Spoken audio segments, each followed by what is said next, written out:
Então, o que está acontecendo no Brasil hoje? Né? Na minha percepção, né, há um novo momento, né, que começou, não foi a partir de 2018, né, começou há 10 anos atrás. Eu estou chamando a atenção para a questão da qualidade das relações das pessoas e também a qualidade da forma de governos no plano municipal, estadual e também federal.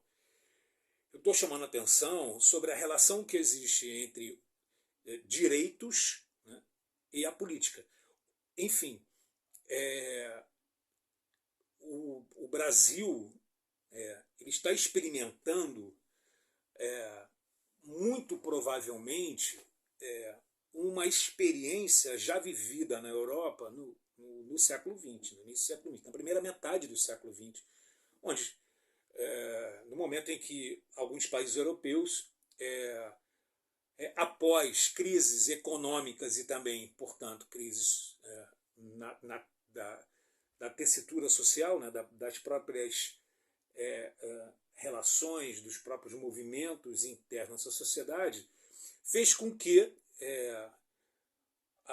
alguns modelos de discurso conservadores, mas não só, conservadores no sentido de serem mais extremos, mais radicais, né, que são chamadas de ultradireita, né, que sustentam a necessidade de governos mais duros, governos que são exercidos de uma forma menos flexível, retornando a uma perspectiva de governos mais autoritários, né? Então, tornando a relação entre Estado e cidadãos, né, comparando com a Idade Média, ou seja, com o rei e seus súditos, né, tornando essa relação entre Estado e cidadãos uma relação de maior endurecimento, né, para conter as crises, né, a crise econômica e a crise social. Então, o Brasil experimenta isso por quê? Porque justamente há 10 anos aproximadamente, 10, 12, 15 anos, o Brasil começa a viver internamente uma tensão muito grande por conta das denúncias que dizem respeito ao governo federal e que jogasse luz sobre uma precarização da governança, né, causando prejuízos estrondosos. Então, o que surge, né, a partir dessa crise política, né, também uma crise econômica e também uma crise na esfera social, porque, claro, né, a política ela permite justamente a diversidade de opiniões, então as pessoas começam a opinar, né, a contestarem, e outros também querem defender de alguma forma algumas figuras, né, da política.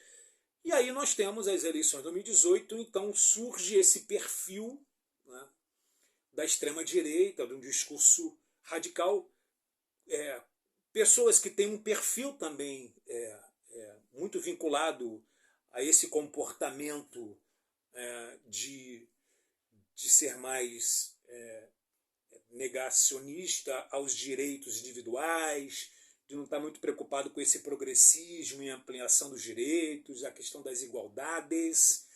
Então você tem uma postura mais reacionária, e aí justamente um modelo que seria o contradiscurso do discurso que está sendo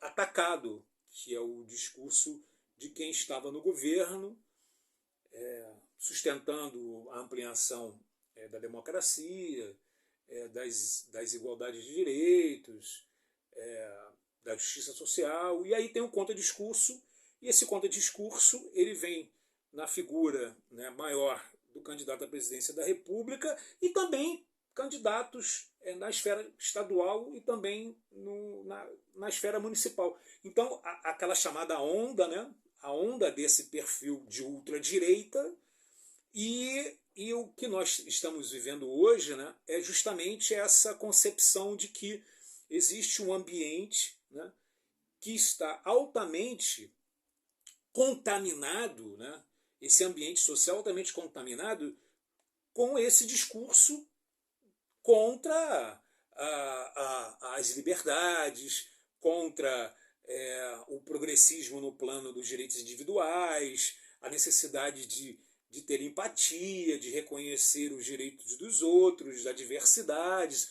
Então, no plano físico e virtual, as pessoas que apoiam esse perfil de ultradireita perceberam que estavam autorizadas a também se posicionarem. Então, há um exponencial aumento, né, das verbalizações desses discursos, que são discursos agressivos, são chamados discursos de ódio, criando um ambiente tóxico, né, chamado assim porque gera um dano, né, social entre as pessoas. E aí, na filosofia, nós temos isso muito claro, né, se reportando a história, que é aquela figura do Leviatã, né, do século XVIII, os contratualistas Locke, Hobbes e Rousseau, figuras que eram protagonistas da análise política da época,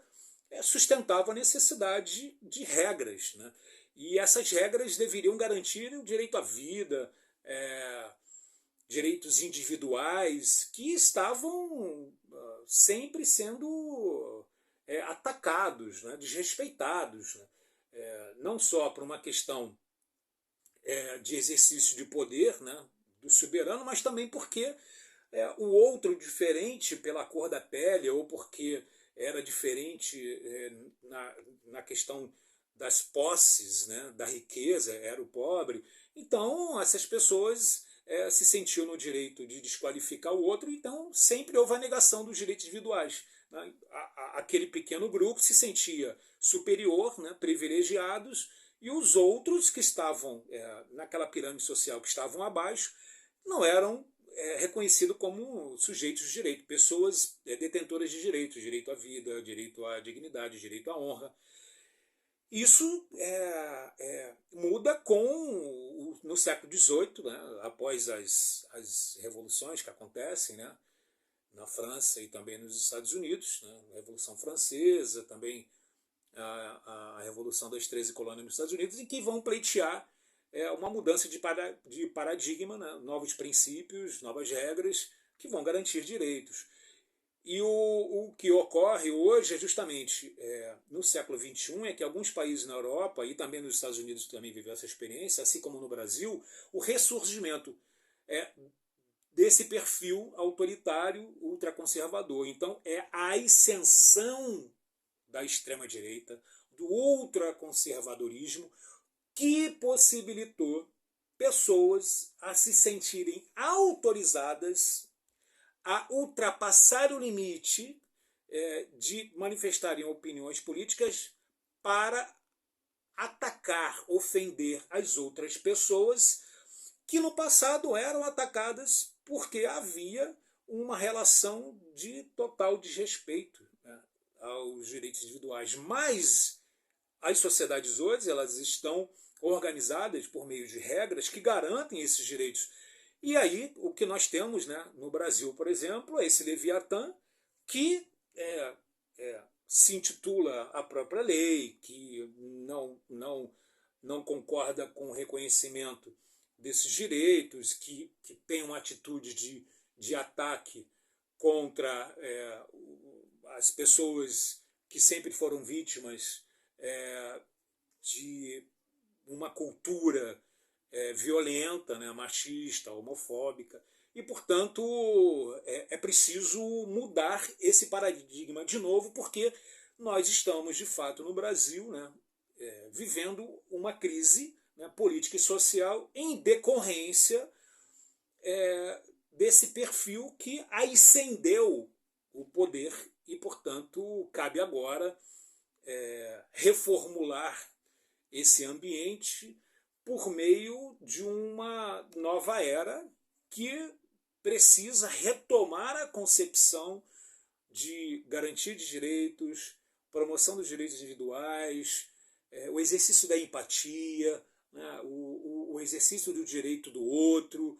Então, as opiniões elas precisam ser respeitadas, porém, há limite, né, porque a democracia não permite que as opiniões ultrapassem o limite do respeito, né, de ter que considerar a outra pessoa sujeito de direitos. Portanto, é uma urgência para que seja feita uma reformulação desse ambiente político e social para que possamos retomar o curso, né, do avanço, da conquista dos direitos que foram resultados e conquistados depois de tantos anos. Né? Não é uma luta de alguns, mas é uma luta de muitos que fizeram com que as regras e os princípios norteadores de uma sociedade desenvolvida que respeita os direitos pudesse, enfim, ser conquistada, e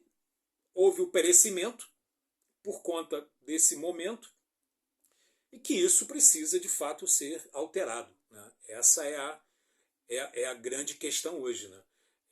É preciso transformar um ambiente político após a ascensão desse ultraconservadorismo que possibilitou a atitude de pessoas de negarem os direitos dos outros e se sentirem no direito de atacar, de ofender. E aí nós estamos vendo o quanto, inclusive, temos de fatos absurdos e lamentáveis de violência contra a mulher, a questão do racismo. Essa é uma questão que precisa ser mudada e já chegamos a um momento de limite de aceitação daquilo que poderia ser, de fato, um simples modelo de governabilidade. É isso. Né? Temos que ter uma atitude de salvar as garantias e as regras conquistadas para que o Brasil possa, de fato, seguir um curso enquanto um país forte, com muita diversidade, com muita potência, com muita riqueza e com grupos que precisam ser protegidos de fato. São pessoas que possuem direitos, elas não podem ser vítimas de violência verbal, de discriminação, de preconceito. Somos todos pessoas, somos diferentes, mas somos pessoas detentoras de direitos individuais.